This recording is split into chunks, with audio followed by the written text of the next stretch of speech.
Pilihan raya kecil air kuning telah selesai dan calon daripada Parti Sosialis Malaysia, Saudari Bawani KS, telah dapat undi lebih 1,000 walaupun bilangan pengundi secara keseluruhannya telah berkurang sebanyak 15%.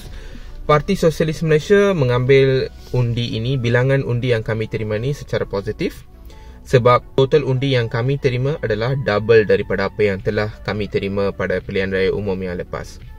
So, selepas ini Parti Sosialis Malaysia tidak akan slow down. Kita akan sambung dengan kerja-kerja yang kita telah buat, kempen-kempen yang kita sedang buat dan cadangan-cadangan polisi yang akan manfaatkan rakyat terbanyak di Malaysia.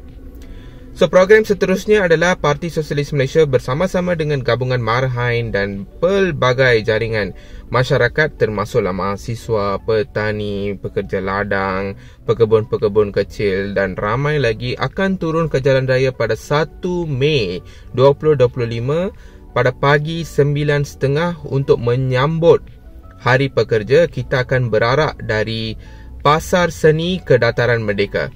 Jom turun!